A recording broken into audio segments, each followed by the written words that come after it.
Hey guys, I'm going to start this look by sectioning out the top section and just securing that with an elastic, a hair elastic. And you want to be starting that section about mid-brow and just securing that and deciding on how much volume you would like through that top area by just holding on to the elastic and pulling out the hair. You can look into the mirror while you do this to make sure that you get the right amount of volume. It's okay if you get a little bit of texture with this part. Just take it slowly and keep it balanced by moving from one side to the next.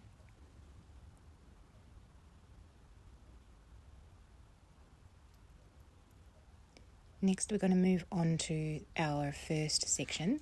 So we're going to take about 1.5 centimeters section along towards that ponytail. So I'm just taking it right to the hair tie so I can cover that hair tie. And then I'm going to pick up a little bit of hair, probably about 1 centimeter square of hair, and just secure that to my section to cover the hair tie. This works really well with shorter layers as well. When you're trying to braid and little pieces keep coming out, this is a really good option. You can use a wax stick if you want a really sleek version, which I've done today. I've brushed through a little bit of wax stick to prep the hair. So once you've secured that first section, we're going to do the same on the other side and just creating this crisscross that mimics a braid. Just brush it out as you go along.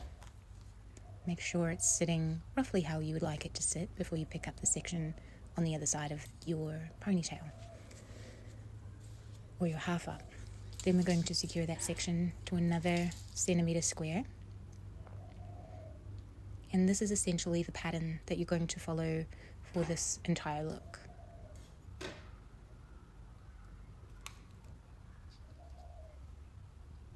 I'm being careful not to disturb the hair too much as I'm tying it, and then I'm just pulling it tight to make sure I get the full effect of the braid.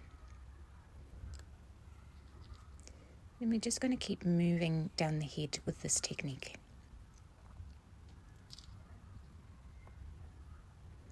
So just smoothing out the sections as you go along and picking up 1 centimeter square on the other side to really anchor down that section. If the section is too small on the other side, you'll get a bit of sagging, and if it's too big, you'll probably get a bit of sagging as well. So you can adjust this depending on the effect you want. But to begin, just to nail the technique, just start with roughly 1.5 centimeters to 2 centimeters. Obviously it depends on the density of the hair as well. So moving down the head, continuing the pattern as we go.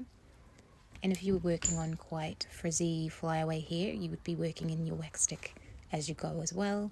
Or even it's best to prep the hair before you start so you're not fighting frizz anyway. So like I said today, I prepped the hair from another hair up I'd already done. So this hair was ironed and then finished with a little bit of argan oil, a bit of wax stick, and a little bit of volume powder. And I used my Serena hair care heat protector spray before I blow dried this hair. So just pull each section tight. We're going to come back through at the end and loosen this up a little bit anyway. So we just want to make sure that everything is nice and clean and secure.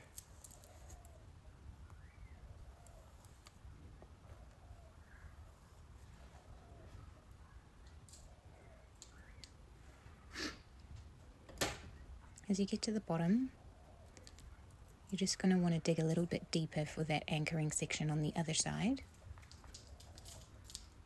And just improvise a little bit, just what you can find to secure it to underneath the hair you've already done.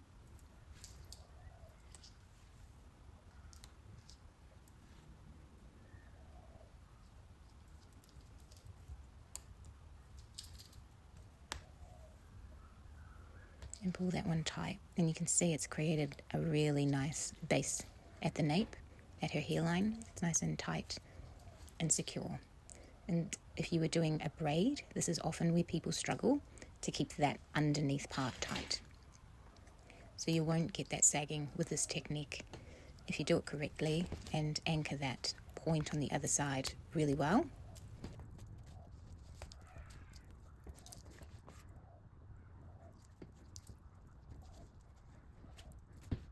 Now we're ready to loosen up our braid a little bit, so I'm just going to hold it at the hair tie and start pulling it out very gently.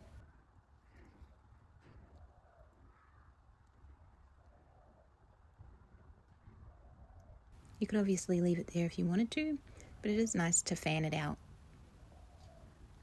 Just elevates the look ever so slightly.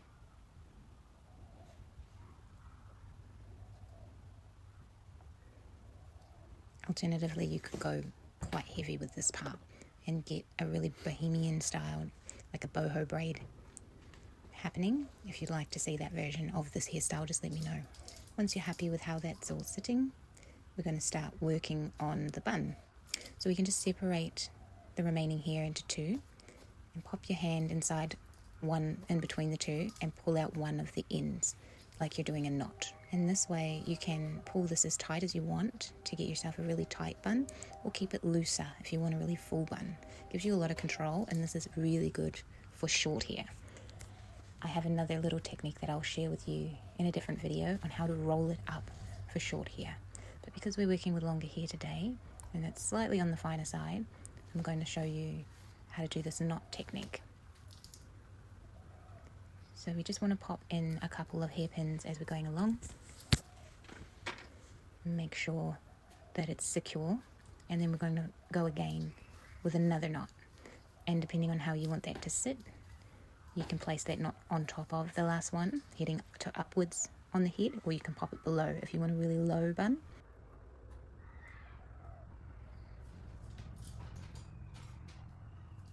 This is very doable on yourself as well. The knot actually does a lot of the work for you. You just need to secure it and place with the pins. I'm going to repeat that again because we have some left over here.